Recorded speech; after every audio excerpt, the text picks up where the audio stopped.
여러분은 그래도 많이 아시니까 기초적인 한방의 이론보다 양한방을 동시에 아우를 수 있는 강의를 시작해 보도록 하겠습니다.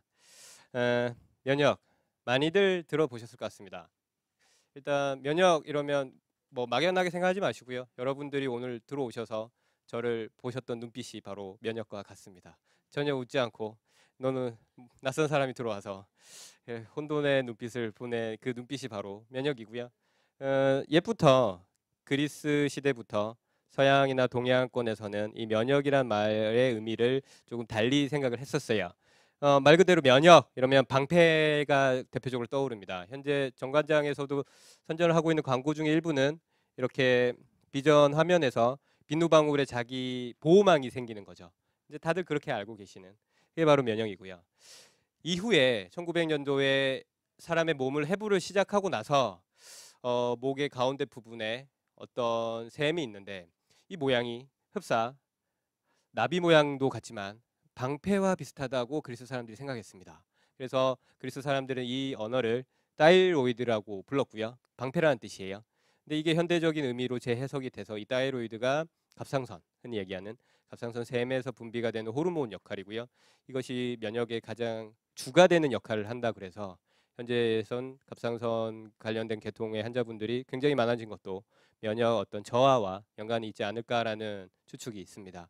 마찬가지죠. 사실 1980년대에서 90년대 들어왔을 때 어린 아이들이나 성인 여러분들 중에 이유 없이 계속 그 인후염, 목이 아프거나 편도가 붓거나 이랬을 때 병원 가시면 수술을 권장받으신 분들 꽤 계시죠?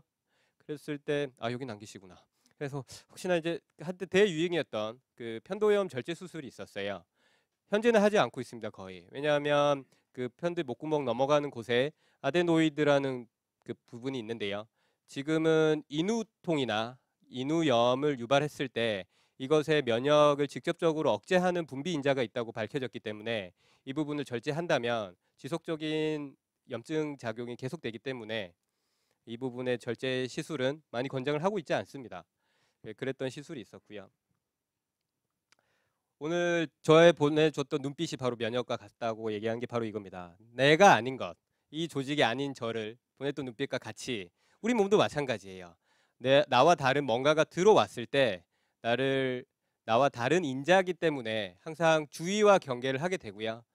그게 친화가 되기까지에는 무수히 많은 면역체들이 이 활동성에 대해서 주시를 하게 됩니다. 이게 바로 면역이고 양방에서는 예부터 이뮤니티라면 돈을 내지 않는다, 세금을 면한다 이런 뜻이 있었어요. 그래서 사실은 동양의학에서는 이 면역이 옛부터 적극적인 어떤 인체의 그 몸이 가질 수 있는 가장 최선의 방어책으로 인식을 하고 있었어요. 면역은 여러분들의 면역 이러면 보통 떠오르시는 기관이 일단 어떤가요? 어디가 떠오르세요? 뭐 전혀 떠오르지 않는 분도 있고 갑상선은 제가 얘기해 버렸고 간도 맞습니다. 신장이요? 신도 맞습니다. 신장도 맞고요. 사실 면역이 없는 부분은 없어요. 거의 인체의 모든 대부분의 기관에서 면역이 있고요. 그 대표적으로 우리가 실질적으로 면역을 알 수 있는 것 중 부분 중에 하나가 이 겨드랑이입니다. 겨드랑이를 잘 만져보시면 겨드랑이를 아침마다 이렇게 꾹꾹꾹 안으로 엄지손가락으로 눌러보실 때 굉장히 아픈 지금은 땀이 나서 좀 별로이실 거예요. 그래서 나중에 만져보실 때 이렇게 좀 아픈 부위가 생기는 경우가 있거든요. 어떤 분들은 이 부분을 가지고 면역 질환을 검토를 하기도 합니다. 실질적으로요. 그래서 매일 아침마다 본인이 만졌던 겨드랑이의 분비샘이 어느 정도 딱딱하게 굳거나 뭐 돌기가 느껴진다면 그때는 면역 이상 반응 중에 하나고요. 그래서 실질적으로 암도 그렇게 발견되신 분들도 꽤 계세요. 그래서 적극적인 면역을 알 수 있는 파트 중에 하나고요. 그거 외에 실질적으로 면역을 직접적으로 만지면서 알 수 있기는 좀 힘들어요. 그 몸의 갑상선 분비샘 뒤로 있는 임파도 있는데요. 이 부분도 그 마사지를 하시는 분들 중에 굉장히 이제 통증을 느끼시는 분들 경우는 뭐 운이 좋으시면 갑상선암이 전이가 됐을 때 만져기는 경우가 간혹은 있습니다. 그렇듯이 인체의 모든 각 기관마다 면역을 주관하고 이 시스템이 돌아가는 게 1900년도에 들어서야 최근에 들어서야 알게 됐었어요. 간단히 보자면 일단은 들어오는 모든 음식과 공기부터 면역이 있어야겠죠.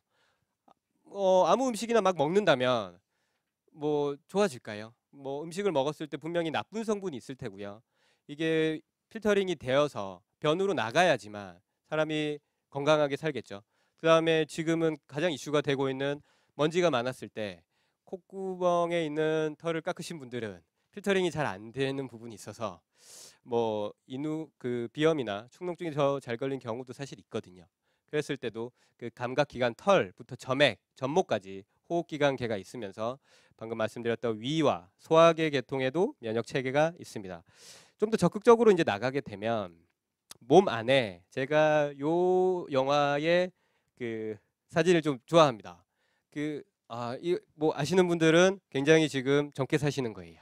그 대부분 강북이나 좀 연세라고 하기로 연령층이 좀 높으신 분들이 이 영화에 대해서 좀 의아해하는데요. 이게 미국에서부터 우리나라까지 선풍적인 얼마 전에는 서울에서도 촬영을 했었던 그 영화입니다. 어벤져스라는 마블에서 나오는 만화를 기반으로 한 영화인데요. 여기에 나오는 영웅들이 뭐 외계 세계와 무찌르듯이 우리 몸도 마찬가지입니다. 사실 모든 캐릭터들이 우리 몸 안에 이 캐릭터들이 다 들어가 있어요. 이 등치가 큰 이 헐크는 이제 제가 비유하기를 마크로파지라고 얘기해서요. 대식 세포라고 얘기합니다. 엄청나게 크기의 큰 세포가요. 우리가 도저히 없앨 수 없는 것들까지도 치료를 하게 되고요. 조력자인 헬퍼 T1, T2 세포가 있고요. 다이아몬드 모양과 거의 비슷한 형태로 가진 수지상 세포가 조절도 하고요. 우리가 흔히 알고 있는 백혈구도 있고요. 전체적인 컨트롤하는 조절 세포도 있고요. 여러 가지 세포들이 우리 몸에서 면역 역할을 담당을 하고 있습니다. 그랬을 때 이 면역이 실질적으로 가장 먼저 느낄 수 있는 부분은 아플 때예요. 여러분들이 살다가 보면 이렇게 바늘에 혹은 샤프심에 급작스럽게 찔리는 경우가 있습니다. 그러면 빨갛게 부어오르는 걸 느끼시죠? 혹시 나는 전혀 느끼지 못한다. 여러분 계실까요? 그런 분이 있다면 면역 결핍증입니다. 일단 우선적으로 상처가 생겼을 때 우리 몸은 다양한 전투가 그때부터 벌어집니다. 우리 몸이 적극적으로 빨갛게 되는 이유는요.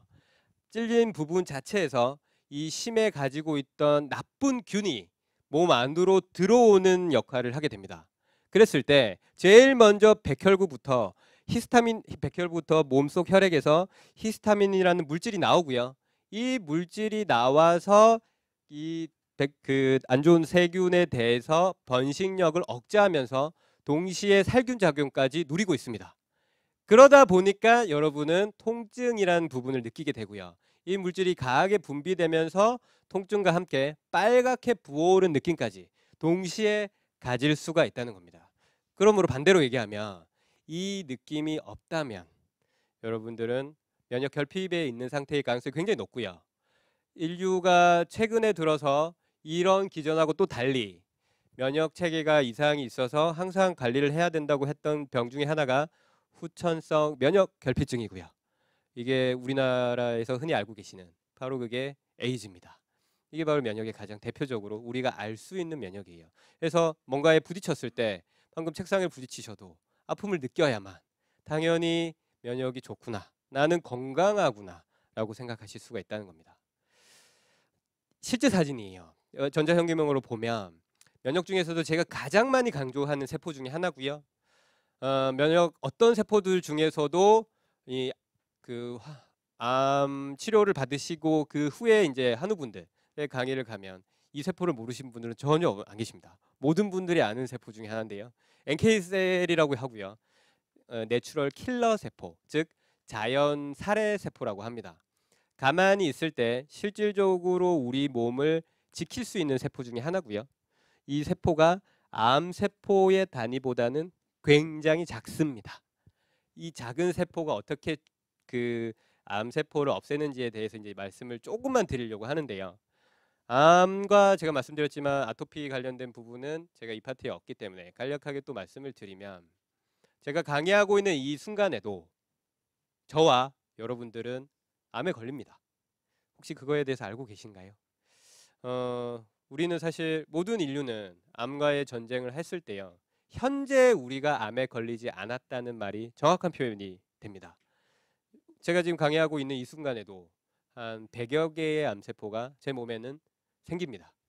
실질적으로 우리가 공부하는 이 수업 시간에 약간의 짜증을 내게 되면 100에서 300개 정도의 암세포가 생기고요. 하루에 인간은 1000개에서 4000개 사이의 암세포가 발병을 하게 됩니다. 발병이라고 하기는 좀 힘들죠. 암세포는 특정 변이에 되는 매개체이기 때문에 이런 암이 생겼을 때 우리를 직접적으로 현재 지금 이 순간에도 없애는 것이 바로 이 NK세포입니다. 그래서 암 환자들이 치료가 끝나고 나서도 항상 몸을 관리하는 이유가 바로 여기에 있습니다. NK세포를 어떻게 암세포를 없애느냐 알기는 굉장히 어려워요. 실질적으로 이거를 시험에 낸다고 그러면 여러분들이 과하게 면역 반응을 저한테 보이실 것 같아서 간단하게 말씀을 드리면 기름을 주유한다고 보시면 됩니다. 이 NK세포가 잘 활성화되면 암세포가 숨을 쉬는 공간을 뚫어버려서 이 구멍을 막아버립니다. 막아버리고 나서요. 다른 한 곳에서는 막은 구멍 자리에 기름을 계속적으로 주유시켜버립니다. 그러면 어떻게 되겠어요? 과하게 양분이 들어가기 때문에 빵빵해지겠죠. 그리고 어느 순간 이 암세포가 펑 하고 터지는 효과를 풍선 효과라고 그러거든요. 이 효과를 누리는 게 우리가 가진 NK세포의 특징이고요. 이 작은 세포가 우리 몸에 있기 때문에 현재도 암과 이길 수가 있는 것입니다. 다시 지금 현대에 있어서 대장이 대장님이다 라는 얘기를 많이 하고 있어요. 다시 대장이 되고 있는 거 우리가 흔히 알 수 있는 게 이런 거죠. 여러분 중에 혹시 프로바이오틱스를 들어보지 못했다, 나는 프로바이오틱스 유산균제 이런 거 들어보지 못했다 이런 분 계신가요? 대부분 다 들어보셨네요. 역시 그렇습니다. 지금 우리는 다시 인류가 유산균에 대해서 강조를 많이 하고 있죠.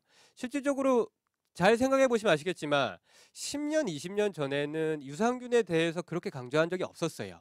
최근 들어서 알게 됐는데요. 미국에서부터 좀 시작됐었습니다. 아이들에게 항생제를 과량을 투약을 시켰더니 아이들이 배변 생태가 안 좋아진 아이들이 커서 면역결핍증이 잘 생기는 걸 알게 됐어요. 그리고 직장이나 학문에 직접적으로 생기는 병에 대해서 살균제나 히스타민제나 항히스타민제 혹은 그 아세트아미노펜 제제에 흔히 얘기하는 타이네루라고 그러죠. 이런 소염 진통제를 투약을 했더니 그 사람들이 더 아파지는 거예요. 그래서 좋은 균을 가지고 있는 사람들의 변을 따로 분식을 해서 그 변을 주입을 항문으로 직접 시켰습니다. 좀 아이러니하죠. 남의 똥에 있는 균을 내 똥에다가 집어넣는다는 게. 그랬더니 정말 나았습니다. 그게 혁명이 일어나서요. 미국에서는 면역 결핍이 어쩌면 어떤 균 때문에 자생됐을 가능성이 높다고 제기가 됐고요. 그래서 다시 인류는 유산균에 대해서 각광을 받게 됐고요. 지금 현재 우리가 알고 있는 대장이 중요하다, 대장 소장이 중요하다는 얘기를 최근에 들어서 하게 되었습니다. 우리나라가 제가 강의하는 작년에는 분명히 대장암 발생률이 세계 2위였는데 뭐 올해는 그 발생률 자체가 진행 속도가 단독 1위더라고요. 우리나라 너무 자부심 있게 우리나라 2등 싫어합니다. 그래서 당당하게 올해 1등이 돼버려서 제가 또 강의를 바꿔야 될 것 같습니다. 이 대장 소장이 얼마만큼 중요하느냐, 그리고 굉장히 오랫동안의 치료를 요구하느냐에 대해서만 설명을 드릴게요. 이 길이가 상당히 생각보다 깁니다. 굉장히 길어요. 얼마만큼 기냐? 제가 군에 있었을 때 이 예시를 드리는데요. 그 임산부께서 출산을 하실 때 제왕절개 하시는 분들도 있으시잖아요. 실제로 수술 현장에서는 이제 수술을 하고 특정한 경우에는 소장을 밀어내고 아기를 다시 받습니다. 그러면 이제 그게 밖으로 꺼내지잖아요. 이렇게 손으로 가득 안게 되는 경우가 있는데 이게 너무 많아서 밖으로 삐져나옵니다. 그래서 저희끼리 농담 삼아 우리는 대소장으로 줄넘기를 충분히 2명, 3명이서 할 수 있다 라고 얘기합니다. 보통 소장, 대장을 전체적으로 합쳐서의 길이는 성인 평균 6에서 8m예요. 그러니까 우리가 2m가 안 되는 사람이기 때문에 충분히 우린 대장, 소장으로 줄넘기를 할 수 있을 정도 굉장히 깁니다. 그 말인즉슨 뭐냐? 이것을 한 번에 치료하기란 굉장히 어렵다는 거죠.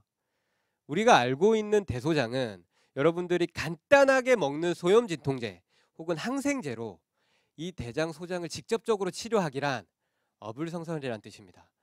이 때문에 지속적인 주입과 장기적인 치료를 요구하는 게 현재 면역 시스템의 가장 대표적인 사례입니다. 제가 아까 말씀드렸던 미국에서 혁명 중에 하나가 실제로 지실험을 통해서 알게 됐습니다. 사람이 스트레스를 많이 받거나 뭐 안 좋은 소고기를 먹거나 이랬을 때요, 뇌에서 치매 유발 물질이 나옵니다. 그 감마 베타 142라고 하는 살포인데요.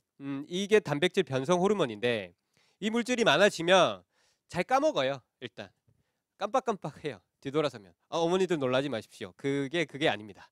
이 특정한 단백질 인자가 계속 발현이 되면 이게 대표적으로 다른 단백질 변성 프리온이 생기면 우리가 얘기하는 알츠하이머라는 병도 그 일종입니다. 그랬을 때 이 두 가지 대조군을 두고요, 바이오유를 먹인 쥐와 안 먹인 쥐를 2, 3주간 유산균 제제의 발효유로 그냥 주입만 시켰습니다. 똑같은 음식을 먹이면서 똑같은 발효유를 먹였을 때 결과가 이렇게 나왔습니다. 발효유를 먹이지 않은 쥐와 발효유를 먹인 쥐 간에 대조를 해보십시오. 실제로 보이면 아시겠지만 이 치매 유발물질이 현저하게 줄어드는 걸 알게 되었고요. 이게 미국 사회에서는 굉장한 충격을 받았습니다. 미국은 우리가 알고 있듯이 우리는 너와 내가, 우리가 남이가 라는 생각이 있듯이 하나의 몸이 다른 장부에 영향을 준다고 우리는 믿고 있어요. 하지만 서양 사람들은 그러지 않았어요. 우리 몸은 유기체라는 의식이 생각보다는 없었어요. 특정한 장기가 아프다면 특정한 장기 한 곳만 치료하면 된다고 생각했었습니다. 뇌에 질환이 있다면 당연히 뇌만 치료하면 된다고 생각을 했었어요. 그런데 뇌에서 가장 멀리 떨어진 장을 치료했더니 뇌에서 살아있다는 충격적인 발표가 되고 나서 그 뒤로 미국에서는 선풍적인 인기를 얻게 된 게 바로 이 프로바이오틱스의 제재입니다. 우리는 좀 덜 와닿았던 게 있었죠. 그랬을 때 대장 소장으로 들어간다면 아까 보여드렸던 소장 중에서도요, 그 소장 중에서 가장 많은 면역 세포가 있는 곳은 회장이라고 그래요. 그래서 우리가 그 얘기를 또 회장님 그러잖아요. 면역기관 중에서도 마찬가지입니다. 소장에서 가장 많은 면역세포를 가지고 있는 게 소장이고요. 이렇게 대장에서 형성되어 있는 림프와 림프관이 있는데요, 여러 가지 시스템을 통해서 인체의 면역을 살리고 있습니다. 그랬을 때 2차 면역 기간 중에 30%, 체내 전체에서는 약 80%가 정장관에 위치하고 있습니다. 그렇기 때문에 소장과 대장의 관리가 무엇보다도 중요한 시대에 와 있습니다. 그런데도 불구하고 우리나라가 단독 대장암 발병률 1위이기 때문에 이것에 대한 관리가 잘 안 되고 있다는 게 학계의 정설로 지금 남아 있다는 거죠. 그래서 저는 한방 개념으로 다시 들어가서 여러분들이 오늘 기억해 하셔야 될 건 바로 이 수태음폐경이라는 경혈입니다. 경혈은 다 안 배우셨을 것 같고 음양오행은 이제 좀 아시잖아요. 쓱 보면 음양과 오행에 대해서 다 아시는 분들이야 믿고 들어갔을 때 눈빛이 다시 다 이상해집니다. 최대한 쉽게 하도록 하겠습니다. 그랬을 때 수태음폐경이란 무엇이냐? 위에 소화액부터 시작하는 순서부터 말씀을 드릴게요. 위 점막에서 우리는 선천지정, 원래 사람이 가지고 있는 전기가 있어요. 태어날 때부터 우리는 이것을 다른 말로 체질이라고도 얘기하죠. 우리가 가지고 있는 기질상의 특이점은 누구나 유전성으로 다릅니다. 그런데 후천지정, 우리가 먹고 행동하고 보충하는 음식이나 다른 것들에 의해서 우리는 다른 전기를 섭취를 해서 활동을 할 수가 있고 좀 더 건강해질 수가 있는 겁니다. 그랬을 때 이 후천지정에서 1번 기관은 바로 소화입니다. 위와 십이지장과 췌장, 비장에서 소화를 담당을 하게 되고요. 이 경락은 다시 대소장을 기관을 건드립니다. 그리고 다시 올라가서 폐를 직접적으로 건드리고요. 올라가서 갑상선과 인후의 경락을 타고 최종적으로 우리의 우측손과 좌측손의 말단의 엄지손가락까지 가는 경혈이 있습니다. 그래서 우리는 이것을 수태음폐경이라는 이름을 붙입니다. 그 말은 뭐냐? 이 경락상으로 면역기관을 모든 것을 해석할 수가 있어요. 왜? 대장을 살리는 방향은 어쩌면 소화기관과 폐를 건강하게 하는 데서 먼저 올 수도 있다는 얘기입니다. 이 얘기부터 시작하고 이제 본격적으로 들어가 보도록 하겠습니다. 가장 기초적인 지식이라 어떤 것보다도 여러분들이 먼저 아셔야 될 것 같아서 따로 이제 뺐는데요. 감기는 왜 걸릴까요? 혹시 생각해 보셨어요? 나는 감기가 어떻게 걸린지 정확하게 알고 있다. 혹시 답변해 주실 분 있으신가요? 아니면 뭐 오늘 답변 잘하시면 제가 쉬는 시간에 뭐 따로 준비한 걸 선물로 드릴 수도 있습니다. 면역에 좋은 차를 바랬어요. 이따가 제가 따로 뵙겠습니다. 아, 여기 한 6강 정도 들어오니까 엄청난 열이와 역시 대단하십니다. 그러면은 여기 보시면 바이러스와 감기균 중에 말씀하셨던 건 어느 파트에 있다는 거죠? 감기균인가요? 바이러스인가요? 바이러스. 예. 자, 그러면 감기약은 그때 어떤 효과가 있나요? 감기약은? 감기약은 어떤 식으로 감기를 치료하나요? 우리가 먹는 감기약은 어떤 식으로? 병원이나 약국에서 먹는 감기약은 감기를 어떻게 치료하나요? 쉬게 한다, 자게 한다. 예. 어떤 일부 부분에서는 맞기 때문에 또 이따가 제가 드리겠습니다. 자, 그러면 독감은 왜 걸릴까요? 자, 독감은 또 마찬가지 생각해 볼까요? 독감은 뭐 때문에 걸릴까요? 바이러스 때문에 걸릴까요? 독감균 때문에 걸릴까요? 독감균. 자, 우리 이제 이거에 대해서 한번 생각을 해보자고요. 우리가 이거에 대해서 혼돈이 있기 때문에 어머니들이 어린 아이들에게 지속적인 병원에 대해서 항생제 노출이 생기기 때문에 제가 이걸 특별히 따로 빼서 자세히 설명드리고자 준비를 했습니다. 자, 그러면 감기와 독감은 무엇이 다른가? 여기서부터 한번 생각을 해보자고요. 정확하게 얘기해 주실 분이 계신가요, 혹시? 여기서? 뭐 제가 설명드리겠습니다. 이거는 이따가 제가 설명드리고. 그렇다면 항생제라는 약에 대해서 안 드셔보신 분? 나는 항생제를 안 먹어봤다. 나는 아직까지 항생제는 입에도 대본 적이 없다. 계신가요? 안 계신가요? 그럼 감기 몸살에는 항생제는 어떤 효과가 있나요? 감기 몸살이 내가 걸렸을 때 항생제는 어떻게 낫게 하나요? 염증 치료를 한다. 이따 또 제가 드리겠습니다. 정답은 아니에요. 지금 말씀하셨던 분들 다 정답이 아니라서 그래도 열의를 보이셔서 제가 말씀을 드리는 겁니다. 그러면 고열에는 항생제는 어떻게 치료를 하는 건가요? 열을 내려준다. 또 틀린 말이지만 일단 뭐 인정을 하겠습니다. 그렇다면 그렇게 자꾸 답변을 해주셔야 제가 사실 책을 좀 쓰고 있는데 어느 정도의 이제 공감대가 형성이 돼야 제가 좀 더 쉽게 말씀을 드리려고 하는 거니까요. 충분히 좋은 답변 맞습니다. 그렇다면 항생제는 말씀드렸던 독감에도 효과가 있겠네요. 열을 내려주니까. 그죠? 독감은 고열이거든요, 사실. 독감 걸리신 분 아시겠지만 어마어마하게 아픕니다. 네, 그죠? 그러면 항생제도 고열이기 때문에 효과가 있을 거다. 알겠습니다. 자, 그렇다면 항생제는 이렇게 통증이 심해서 찢어진 통증, 상처 부위 여기에도 효과가 있을까요? 여기는 효과가 없다. 알겠습니다. 자, 그러면 우리가 인류의 역사를 보면 이거에 대해서 간략하게 알 수 있어요. 사실은 세균을 처음부터 우리가 눈에 보이지 않았기 때문에 세균은 진드기보다 더 작습니다. 그렇기 때문에 실제로 눈에 잘 보이지 않아요. 그래서 우리가 헬리코박터균을 직접적으로 눈으로 보아서 위암을 절제할 수 있나요? 그게 힘들다는 거죠. 헬리코균이라는 것은 세균은 눈에 잘 보이지 않았습니다. 그래서 가상의 물질이라는 뜻의 이름이 있어서 미세할 세자에 써서 세균이고요. 이것은 눈에 보이지 않았던 특징이 있었습니다. 그렇지만 한방에서는 유출을 할 수 있었던 거죠. 그런데 이것이 레베누크라는 그 1670년에 현미경이 처음으로 계략적으로 개발이 되면서 세균을 볼 수 있었어요. 처음 봤던 세균의 모습입니다. 올챙이 같죠. 다양한 올챙이 모양의 형태의 정액균, 정액을 알 수 있었고요. 정액에 있는 그 정관이죠. 정관에 있는 정자에 대해서 알 수 있었고요. 그 외에 기타 자연에서 나오는 균들이 어떤 특정한 달팽이 혹은 이런 올챙이 모양 타입을 알 수가 있었습니다. 이게 좀 더 점차적으로 우리 현대에서 쓰는 게 바로 이 프로바이오틱스라는 개념이 생긴 거예요. 이게 발전이 되면서부터 우리는 현대는 프로바이오틱스에 알게 되고요. 프로라는 뜻은 for이라는 뜻이에요. 무엇을 위하여. 바이오틱스는 뭐냐?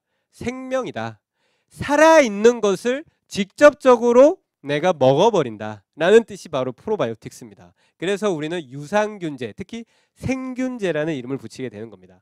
그랬을 때 체내에 들어가서 건강에 좋은 효과를 주는 살아있는 균이 되고요. 이 균의 일부가 바로 현미경으로 봤던 메치니코프가 발견했던 락티코소스 균입니다. 메치니코프가 요거트 이름이 아니고요. 이것을 발견한 사람의 이름입니다. 그래서 라티코소스 락티스라는 균, 우리가 설사를 하거나 배가 아팠을 때 먹는 대표적인 유산균이에요. 그랬을 때 먹는 균이 우리 장을 좋게 할 가능성이 굉장히 높다라는 것을 알게 됐습니다. 그래서 좀 더 개발이 되면서부터 1928년 알렉산더 플레밍이 태어나서 만들었던 바로 페니실린이라는 게 있습니다. 페니실린은 많이 그냥 대충은 들어보셨죠? 페니실린이란 얘기를 정확하게 말씀을 드리면 열심히 실험을 하는 중에 그 식빵에 남아있는 푸른 곰팡이 균이 있었어요. 이걸 가지고 어느 순간 자기가 실험하는 곳에 떨어뜨려진 거예요. 며칠 있다가 보니까 이 푸른 곰팡이 균이 다른 박테리아가 있는 균층을 없애버리는 현상을 발견합니다. 그냥 우리는 뭐 그럴 수도 있지라고 넘어갈 텐데 이때 경악을 금치 못했다고 합니다. 왜냐? 보통 우리가 알고 있는 이 박테리아는 사람 몸과는 달리 단단한 방어층, 면역의 방어층을 촘촘하게 벽을 이루고 있어요. 그러니까 그 박테리아 자체에 만리장성이 직접적으로 보이면서 만리장성이 쌓여지고 있습니다. 어떤 그 균들은 2겹, 어떤 균들은 6겹, 어떤 균들은 수백 가지 균의 다양한 자기 보호막이 있었어요. 그런데 이 보호막을 뚫어버리는 어떤 특정한 균에 대해서 알게 됐고요. 이게 바로 혁명이 일어나서 1차 세계대전을 이기게 했던 원인이 되었습니다. 왜? 사람들이 전쟁터에서 무수히 많은 사람들이 다쳐서 쇠독이나 다른 흙에 있는 독을 번져서 상처에 감염이 되기 시작했던 거예요. 그래서 제가 아까 말씀드렸듯이 굉장히 아픈 증상이 나왔는데 이때 이 페니실린을 통해서 기존의 균들을 억제해서 치료를 했던 겁니다. 그래서 다시 말하면 아까 말씀드렸지만 그 항생제는 바로 여기서부터 시작이 됐고요. 항생제는 이 적극적으로 세균을 죽일 수 있는 것이 항생제입니다. 그래서 아까 답변하고 달리 이 항생제의 원리는 세균을 죽이는 데 직접적인 역할을 하는 겁니다. 근데 뭐 세균이 이런 놈만 있을까요? 우리는 이 세상은 다양한 세균이 많잖아요. 그래서 현대에는 세균과의 전쟁이라고 부르고 있고요. 그랬을 때 우리는 이 세균을 어떻게 효율적으로 죽이느냐에 대해서 연구가 됐고 강변미한 세균 항생제 범위가 나왔고요. 그래서 아목시실린 등의 우리가 현대 아이들이 먹는 항생제균은 광범위 항생제균을 먹고 있습니다. 페니실린보다 좀 더 많이 업그레이드가 됐죠. 우리가 실질적으로 먹었을 때 좋은 6가지 균은 다음과 같습니다. FDA에서 실질적으로 보고됐던 균은 뭐 락토바실러스 균부터 락토바실러스까지 다양한 균이 있는데 제가 이걸 보여드리는 이유는 뭐냐? 생균제가 가끔 언론 매체에서 비싸고 다양하게 좋게 홍보가 되는 경우가 있지만 실질적으로 생균 자체는 이 6가지 균 범위를 벗어날 수 없습니다. 그렇기 때문에 실질적으로 너무 비싼 돈을 유산균제에 구입하시는 것보다 좋은 방법은 제가 이게 녹화가 돼서 나중에 유튜브로 나가기 때문에 그 특정한 상품을 얘기하지 않고요. 다 빼버렸고요. 그 여러분들이 구입하실 때는 좋은 균이 많고요. 저렴하면 돼요. 너무 비싼 돈을 투자하지 마시라고요.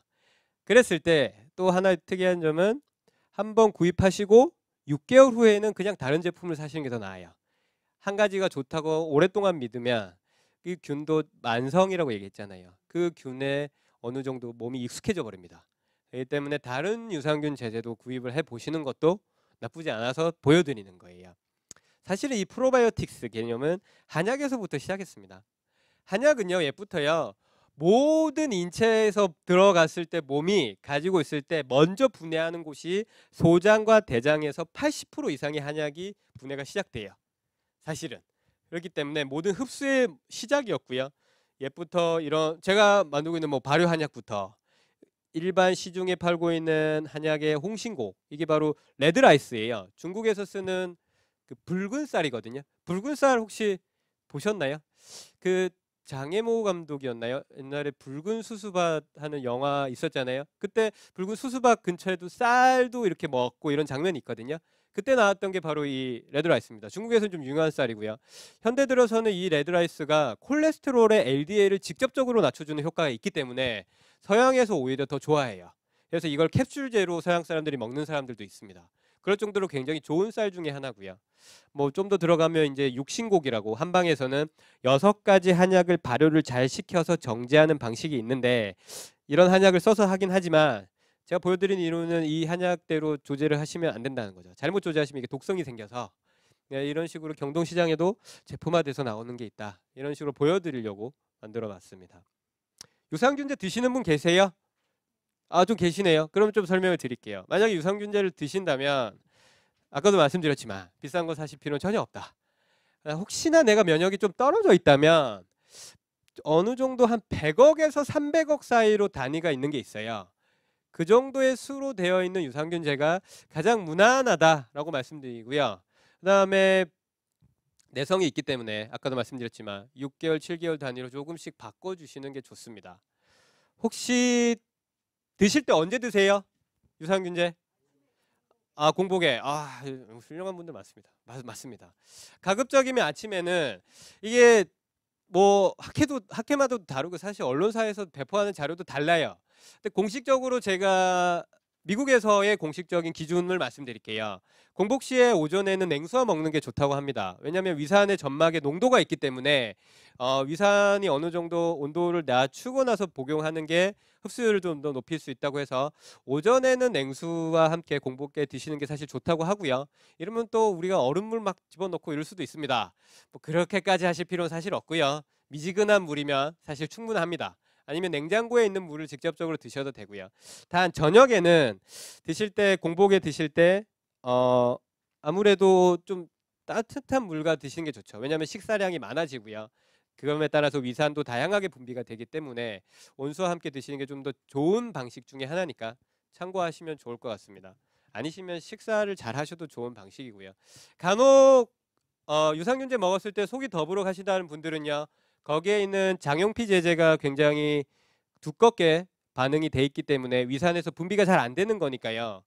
어, 사실은 그 부분에 있어서는 좀 적응 기간이 필요한데요. 부득이 그런 게 힘드시다면 식사 중에 먹어도 좋은 방식 중에 하나입니다. 그래서 나는 위장장애가 좀 있다, 먹었더니 약간 좀 트름이 많이 올라온다 싶으신 분들은 식사 중간에 드셔도 크게 나쁘지는 않습니다. 물론 분해가 안 되는 부분이나 이런 것도 있지만 위장 장애를 적게 하는 방식 중에 하나니까요. 아까 질문 드렸던 것 중에 이제 감기에 대해서 본격적으로 설명을 좀 드릴까 합니다. 감기는 책 보시려고 하지 마시고 여기 보세요. 뭐 책에 안 나와 있습니다. 죄송합니다. 사진들 넣어봐야 자꾸 어둡게 돼가지고 빼버렸는데요. 전자현미경이 1930년대 들어서 본격적으로 만들어졌어요. 전자현미경이 만들어지기 전에 인류는 담배를 그 이전부터 피웠거든요. 담배를 피다 보니까 담배값이, 제가 사실 KTNG 출신이라 담배인산공사 중에 저는 인산만 맡았는데도 담배 회사에 같이 다닌다고 오해를 많이 받았지만 저는 담배를 안 핍니다. 그래서 담배가 하지만 중요한 산업의 원료라는 걸 알고 있죠. 예부터 전매청이라 그래서 우리나라는 직접 국가에서 담배를 관리했을 정도로 담배가 굉장히 수익 사업이 높았어요. 이런 수익 사업이 높았는데 자꾸 이렇게 번지는 모자이크 모양의 균이 번식이 됐었어요. 처음엔 세균인 줄 알았습니다. 그래서 다양한 살충제를 썼었어요. 그럼에도 불구하고 죽이지 못했습니다. 이게 뭔지 몰랐던 거예요. 시간이 흐르면서 이제 전자현미경이 개발이 되었고요. 전자현미경으로 비로소 세균보다 더욱더 미세한 존재에 대해서 알게 되었습니다. 이게 바로 전자현미경으로 봤던 담배 모자이크에 있는 바이러스라는 존재입니다. 세균하고는 다르다는 거죠. 세균보다 더 미세한데 뭔가 신기한 게 보였고, 이것이 담배의 모자이크병을 만들게 하는 직접적인 원인이라는 것을 알게 되어서 처음으로 바이러스에 대해서 느끼게 되었습니다. 그랬을 때 인류가 진보를 하면서 알게 됐던 것 중에 하나, 감기의 원인이 무엇이냐라고 봤을 때 이게 바로 바이러스 때문이라는, 그래서 맞는 겁니다. 감기는 바이러스 때문이라는 걸 알게 되었습니다. 그래서 현재 우리가 알고 있는 감기 바이러스는 약 200여 종에 대해서 감기 바이러스가 있다는 걸 알고 있습니다. 이 바이러스가 걸렸을 때 바이러스 치료제 뭐 알고 계세요? 알고 계시면 약 이름 한번 좀 저한테 불러주시겠어요? 힌트를 하나 드릴까요? 여러분들이 입술에 병이 났을 때 발랐던 약 이름이 있어요. 후시딘 바르시면 안 돼요. 너는 큰일 납니다.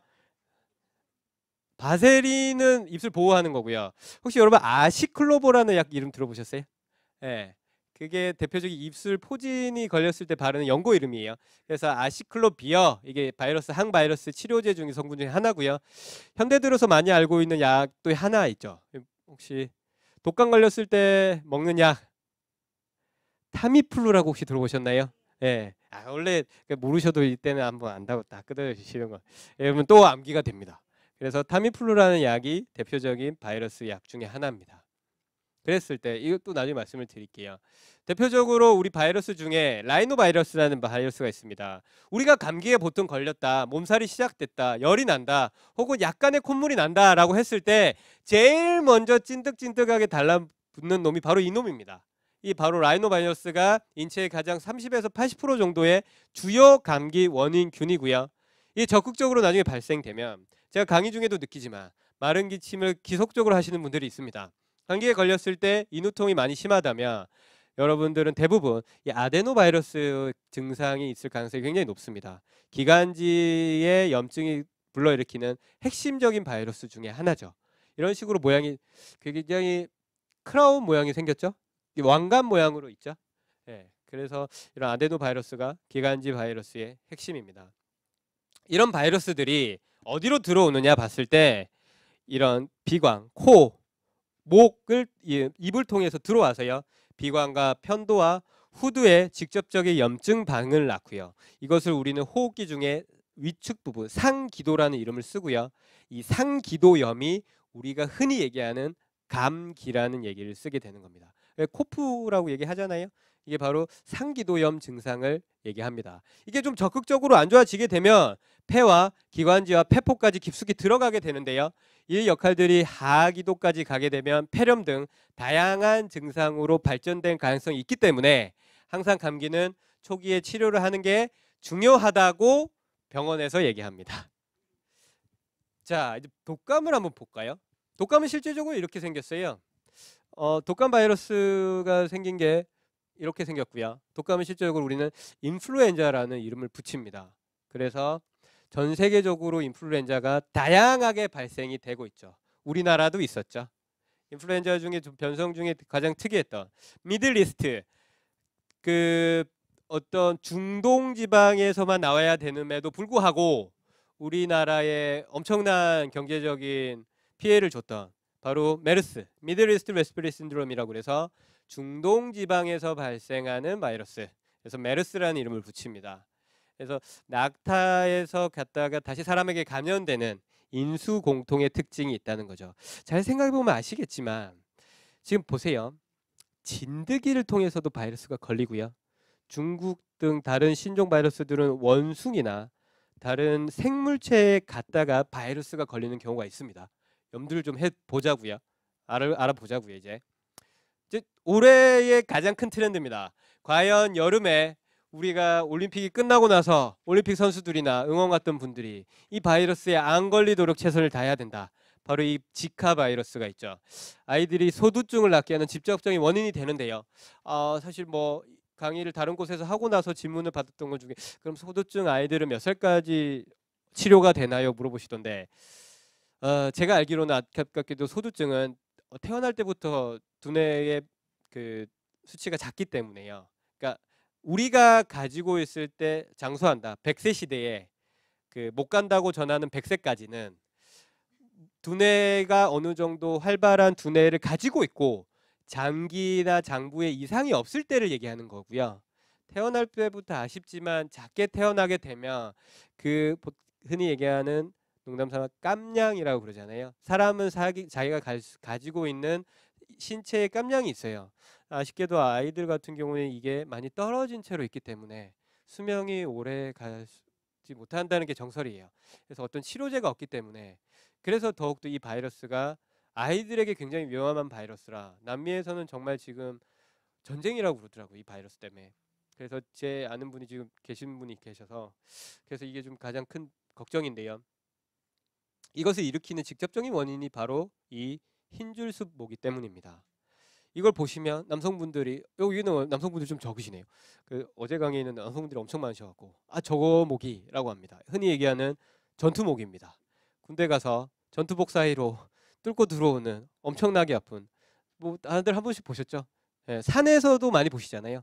그래서 굉장히 아픈 증상 느낌을 가지게 하는, 이게 바로 흰줄순 모기예요. 그러니까 우리나라에도 이 모기가 있습니다.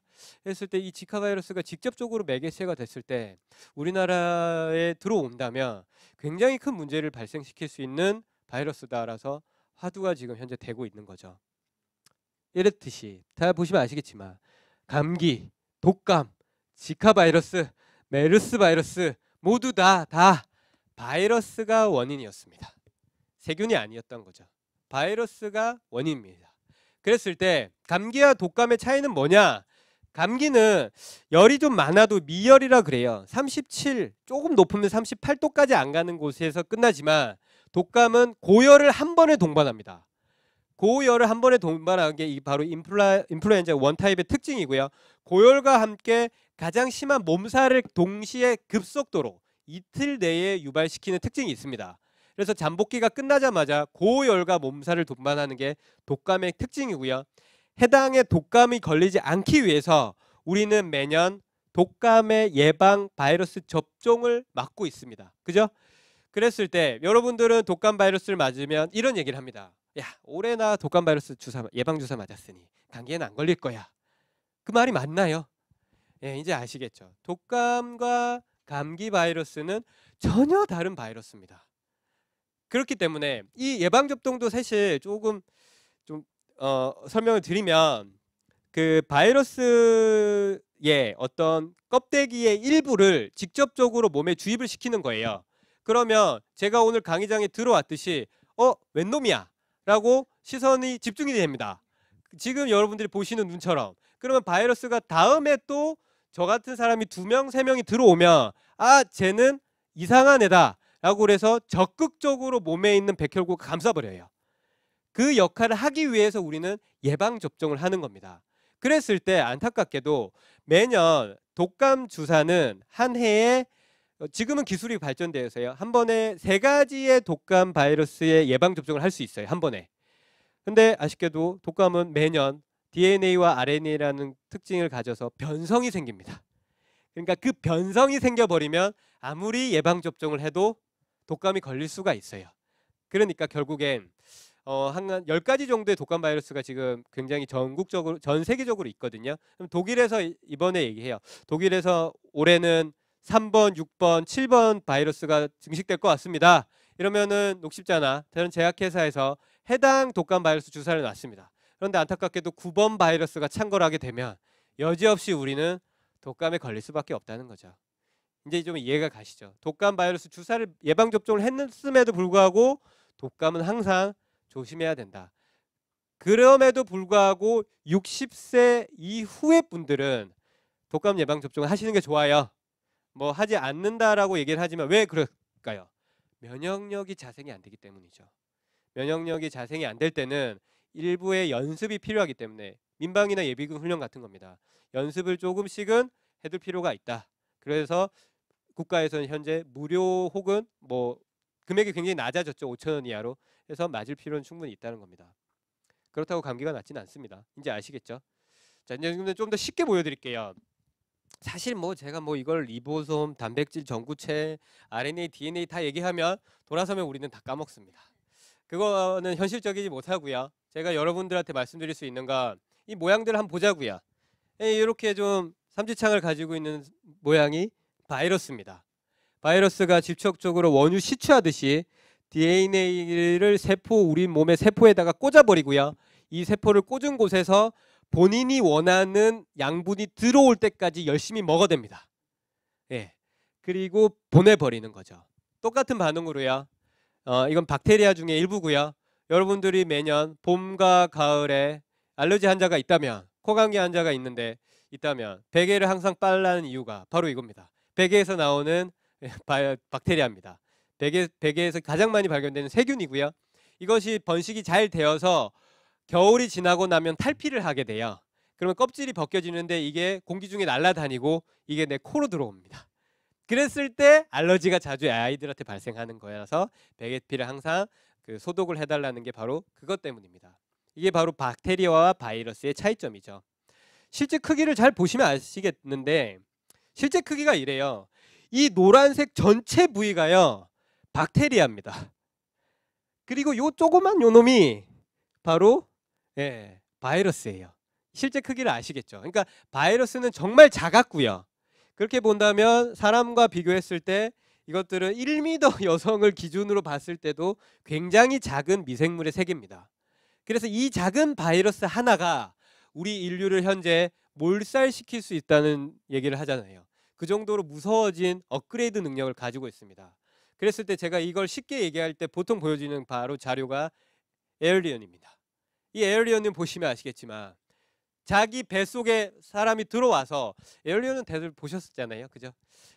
들어와서 자기가 원하는 양분이 생길 때까지 숙주를 잡아먹습니다. 그리고 이놈의 숙주를 다 잡아먹었다 싶으면 밖으로 튀어나옵니다. 그죠? 그리고 다른 숙주를 찾아다니면서 무엇인가 먹이를 찾기 시작하는 게 바로 바이러스의 특징입니다. 박테리아는 좀 더 달라요. 박테리아는 여기서 보이는 것과 달리 우리 몸의 세균이라고 보시죠. 그렇다면 박테리아는 다른 세균과 크기가 굉장히 비슷합니다. 비슷한데 다르게 거꾸로 누워 있습니다. 혹은 빨간색 장미만 있는 곳에 특이하게 노란색 장미로 특이점을 인식시켜서 우리 몸에 들어옵니다. 하지만 세포와 크기가 거의 비슷하기 때문에요.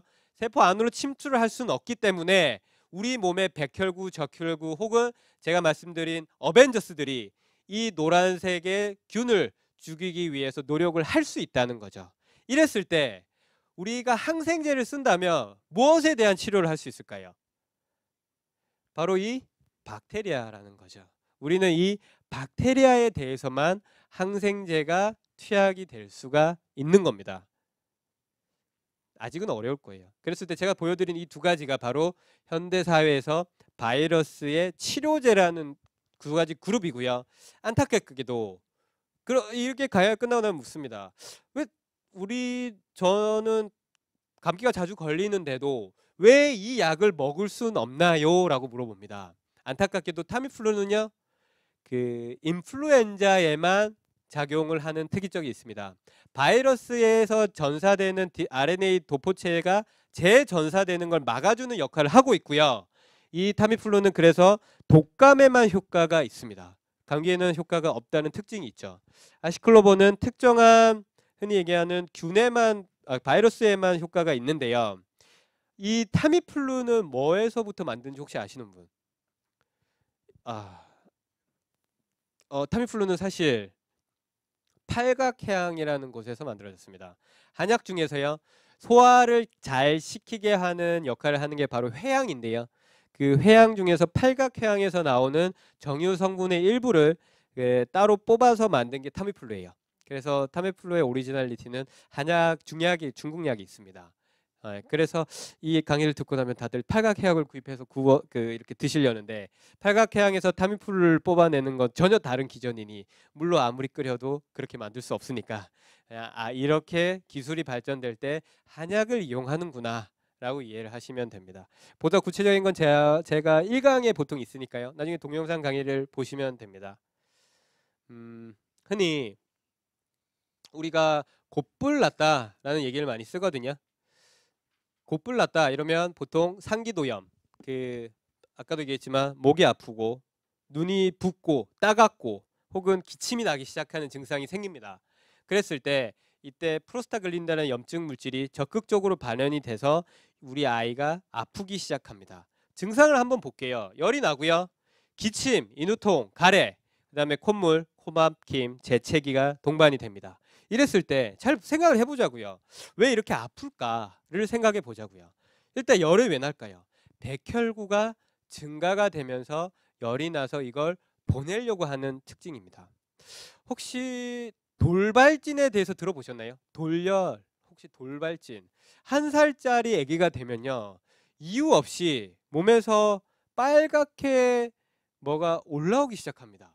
혹은 열이 막 발생이 되기도 하고요. 때에 따라서는 아이들 중에는 고열을 지속적으로 동반해서 어머니들의 마음에 크게 놀라게 하는 경우가 있습니다. 그게 아직까지는 정확한 기전은 밝혀지지 않았지만요. 보통 이런 얘기를 해요. 그러면 1살 이전에도 아파야 되는데 왜 1살 되면 그러냐. 근데 학계 지금 가장 큰 정설은요, 1세가 됐을 때 부모에게 가지고 있는 균이나 바이러스에 대해서 면역력을 처음으로 키우려고 노력을 합니다. 그래서 본인의 몸의 에너지를 최대한 끌어 모아서 백혈구 수치를 증가시키고요. 이게 고열을 동반해서 이 나와 다른 것들에 대한 면역성을 시험해 보는 거죠. 그래서 열이 생기면서 동시에 열꽃이 올라옵니다. 그랬을 때 이 열꽃이 올라왔는데 단순한 열꽃인데, 이 얘기 큰일 날 것 같으니까 항생제를 과량으로 먹으면, 혹은 뭐 적당량의 해열제는 반드시 필요할 것 같아요. 왜냐하면 애들은 체온 중추가 없기 때문에요, 고열 상태가 오래되면 머리에 큰 이상이 있어요. 그래서 적당량의 타이레놀은 좀 필요한데요, 그거 외에 다른 약을 지속적으로 먹는다면 과연 좋을까요? 한번 생각해 볼 필요가 있다는 거죠. 그게 바로 우리가 태어나서 시작되는 면역의 1번 반응입니다. 면역의 1번 반응이에요. 그 다음, 히스타민 분비가 되기 시작하면서 상처가 나도 히스타민이 나와요. 그랬을 때 우리가 늘 비염 환자분들 여기도 계신 것 같은데, 비염이 나와서 콧물이 나오는 증상이 생기는 게 바로 적극적으로 몸에 있는 염증을 내보내려는 특징을 가집니다. 그 다음에 기침 인후통은 백혈구가 많아지는 것들을 동시에 침을 통해서 배설시키려는 작용이라는 거죠. 아까 제가 감기약을 여쭤봤을 때, 감기약을 항생제를 물어봤을 때 열을 치료한다고 그랬잖아요. 사실 열을 치료하는 약은 대표적인 약이 타이네롤 혹은 뭐 콘택 600, 개보린 등이 바로 해열제입니다. 이부브루펜, 그것이 바로 해열 진통제고요. 이 해열 진통제는 열을 내려주는 약입니다. 바로 그것입니다. 그 다음에 콧물이 났을 때 여러분들 콧물 나면 보통 뭐 구입해서 드시나요? 콘택 600. 콘택 600은 다 들어있어요. 이거 굉장히 좋은 약이죠. 다 들어있습니다. 웬만한 거 다 있습니다. 그 다음에 뭐 코감기약, 흔히 얘기하는 뭐 여러 가지 약들 중에 지르텍은 좀 달라요. 이거는 알러지 약이라서 항알러지 계통이고, 뭐 일반적으로 구입하시는 코감기약에는 슈도에페드린이라는 한약의 가짜 점성 물체를 붙여갖고 만든 가상의 슈도에페드린 물질들은 이런 히스타민들이 분비되는 걸 억제시킵니다. 콧물이 나오는 걸 말려버린다는 뜻이 있죠. 그 다음에 기침이 시작되면 다양한 기침이 나온 것들을 막아버립니다. 가래가 시작되면 가래를 막게 하는 것들을 녹여버립니다. 자, 여기서 감기약 있나요? 여기서 감기약 한번 찾아보시겠어요?